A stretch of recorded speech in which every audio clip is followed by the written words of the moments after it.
Andy desu. Je vous avais demandé la dernière fois si vous préféreriez une FAQ avec des japonais ou comment on apprend le japonais. Donc à 70% vous m'avez demandé de faire une vidéo sur comment on apprend le japonais. Donc pour apprendre le japonais, il y a deux façons. Soit en autodidacte, soit en prenant des cours.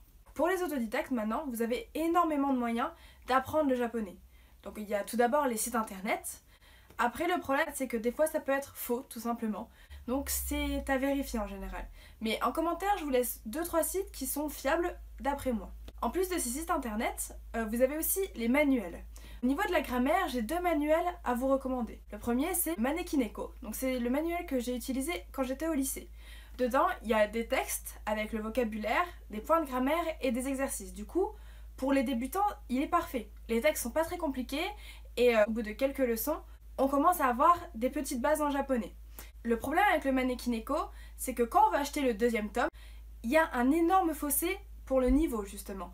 Comme deuxième livre de grammaire que j'ai à vous conseiller, c'est Banzai. Donc il est assez gros, il fait ça à peu près, et les points de grammaire sont eux aussi bien expliqués. Mais je trouve que les textes par contre sont un peu trop compliqués et que le vocabulaire n'est pas présent pour nous aider justement. C'est-à-dire qu'il faut faire énormément de recherches par soi-même pour pouvoir traduire le texte. Et ça, c'est à partir par exemple du troisième texte déjà.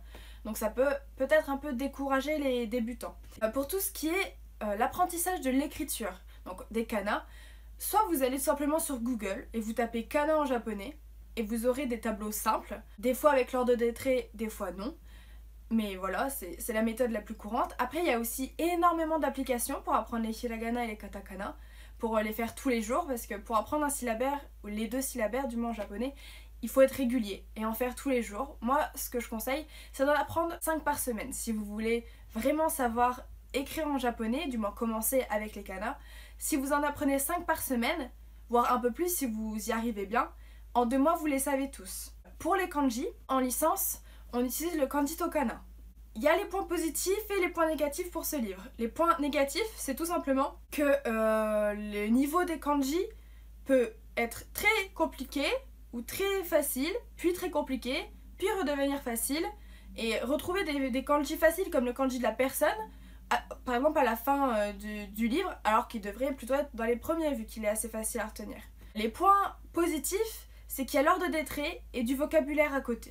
En deuxième manuel, pour les kanji, il y a aussi Kanji Kakitai. Lui, au contraire, je trouve que le niveau des kanji va crescendo, tout simplement.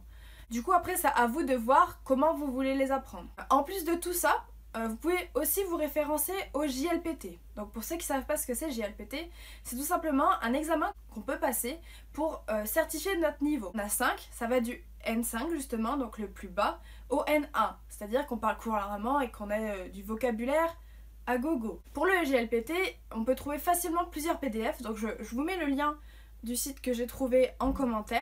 On peut y trouver les PDF de grammaire, les listes de vocabulaire et les listes de kanji à savoir selon les niveaux. Maintenant, pour ceux qui prennent des cours ou qui veulent en prendre, vous avez deux choix. Soit vous avez de la chance et dans votre lycée, on vous propose une LV3 ou une LV2 japonais. Dans ce cas, si vous voulez apprendre le japonais, foncez, c'est le meilleur moyen pour être sûr de bien apprendre les bases en japonais. Si malheureusement votre lycée ne vous le propose pas, renseignez-vous pour faire une licence en japonais dans l'une des universités que vous avez proche de chez vous. Si vous n'avez pas de chance et que vous voulez absolument prendre des cours, il reste les cours particuliers. Du coup, je vous conseille de regarder sur les sites de petites annonces ou à la boulangerie, des endroits où il pourrait y avoir des personnes qui mettent des annonces comme quoi ils donnent des cours de japonais. Moi j'en fais par Skype, donc si ça vous intéresse, n'hésitez pas à me contacter. Je vous donnerai tous les détails en privé.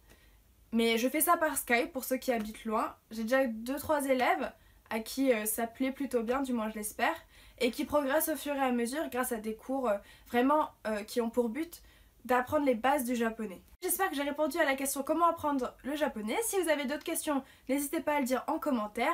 À la prochaine!